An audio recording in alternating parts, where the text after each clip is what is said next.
Heeh.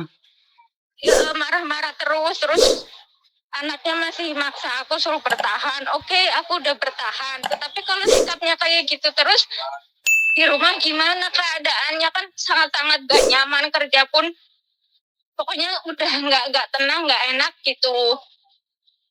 Terus ini aku pengen nanya ke Tete, solusinya gimana? Saya takutnya nanti tiba-tiba majikan mulangin saya ke Indo gitu. Saya kepenginnya ngusahain, masih masih pengen kerja gitu. Ya kalau kamu masih pengen kerja yang baik-baik sama majikan. Kalau kamu mikirnya dua kan ya nggak bisa juga, Mas sayang. Kalau kamu sudah nggak tahan, pengen ngebreak ya pulang Indonesia. Paham nggak maksudku? Iya, saya kan udah berusaha nih. Majikan sebelumnya ngomong sama saya, terus itu kan ada chattingan saya sama majikan kan.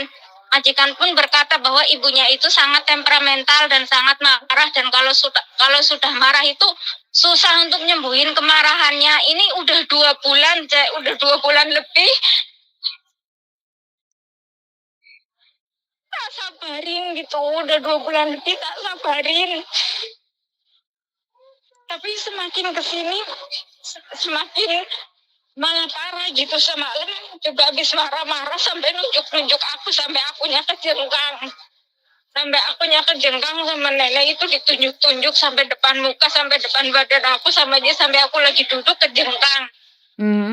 Dan terus saya ngomong sama anaknya, padahal anaknya barusan habis dari situ.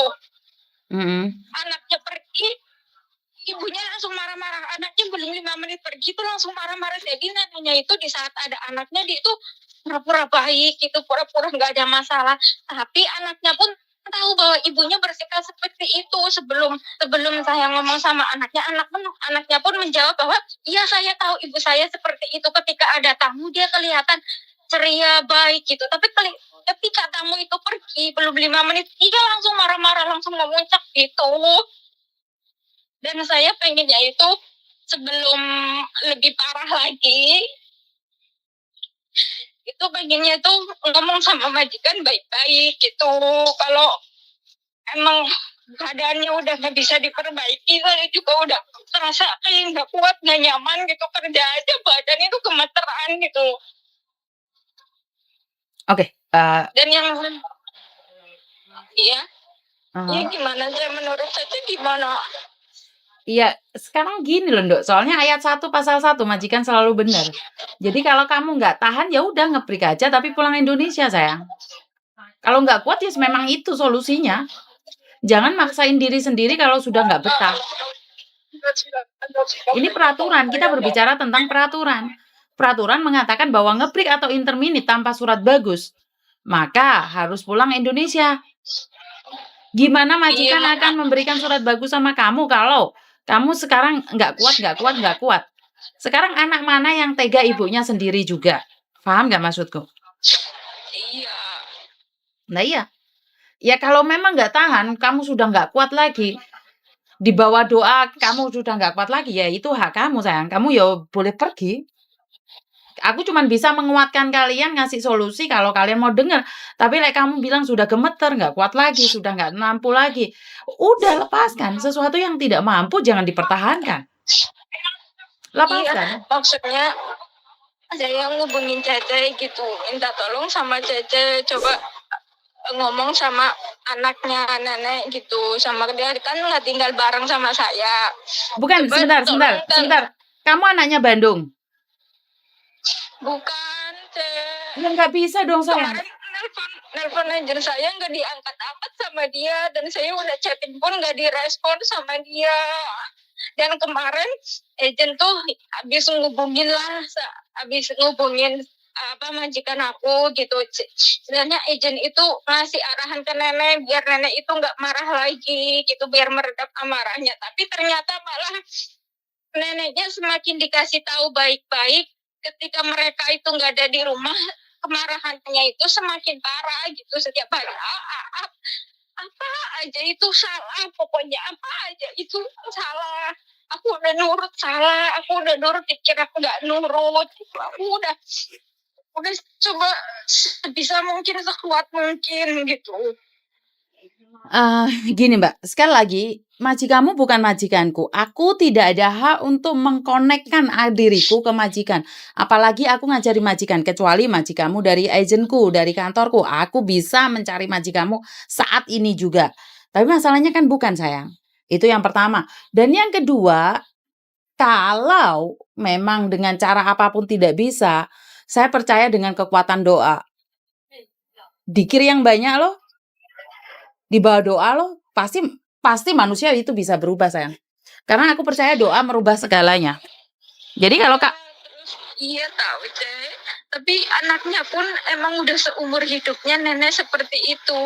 Anaknya pun bilang ke saya bahwa adanya kamu, nggak ada kamu, nenek itu bisa setiap hari seperti itu gitu.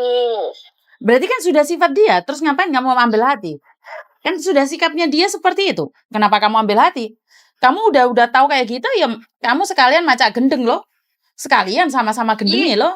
Ya udah. Iya, tapi anaknya pun semakin aku ngasih tahu anaknya gitu ya. Awalnya anaknya iya baik-baik, iya saya nanti akan membantu kamu. Kalau jika kamu pun apa memutuskan untuk pergi, kamu bisa cari majikan lagi. Dia sebelumnya ada bilang seperti itu.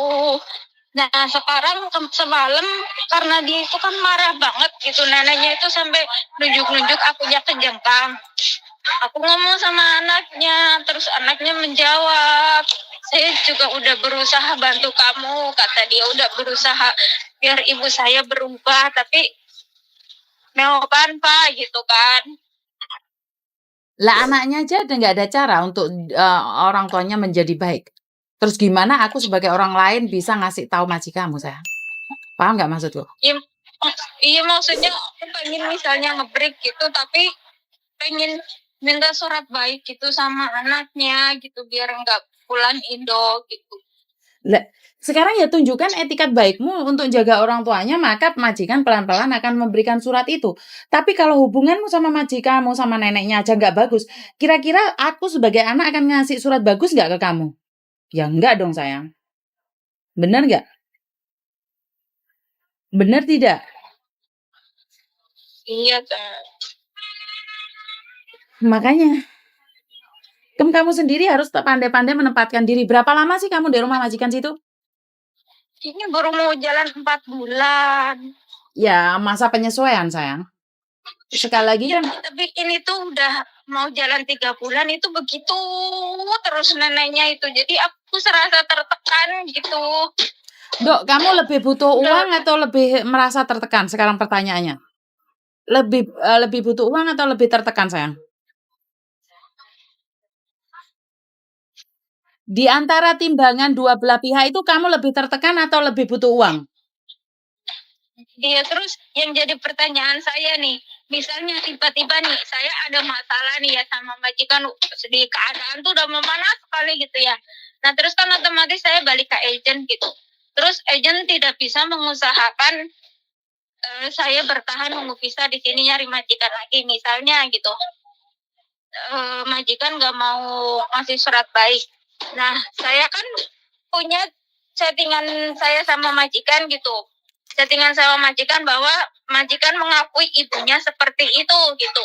Apakah itu bisa mengajukan untuk mendapat surat baik? Tidak. Tidak. Nggak bisa. Tidak. Karena majikan nulis surat baik pun ke imigrasi, tapi saat imigrasi telepon majikanmu dan mengatakan kamu jelek, visamu pun tidak bisa turun. Walaupun kita ngasih bukti bahwa keadaan rumah itu begini dan ibunya begitu, gitu tetap tidak bisa. Tidak bisa.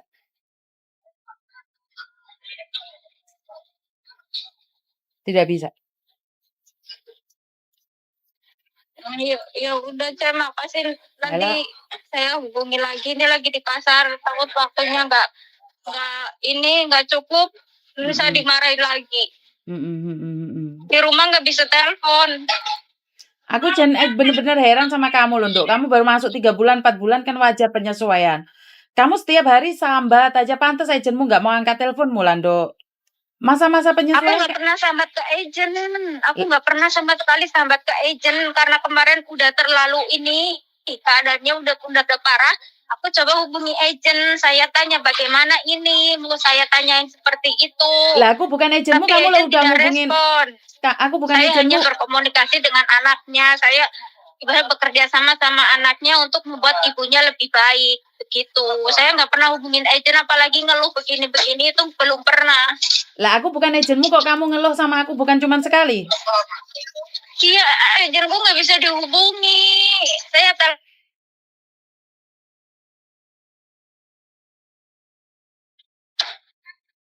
Ya udah Nduk, suaramu putus-putus, tak matiin ya sayang ya. Itu agentnya nggak respon. Iya berarti kan intinya kalaupun kamu curhat ke agentmu nggak mau balesin kamu, nggak mau nyari kamu balik kan, bener tidak? Iya. Oke. Ya udah kayak gitu kamu ke pasar dulu, belanja dulu. Iya, makasih Oke, ya Pak. Saya kurang tahu mental yang kurang kuat atau tujuan yang kurang tepat. Atau keadaan yang memaksa semuanya jadi seperti ini. Saya kurang tahu ya. Saya cuman pendengar aja, tapi mbak-mbaknya di luar sana kan setiap hari mendengar bahwa mengeluh gitu loh. Padahal saya selalu bilang bahwa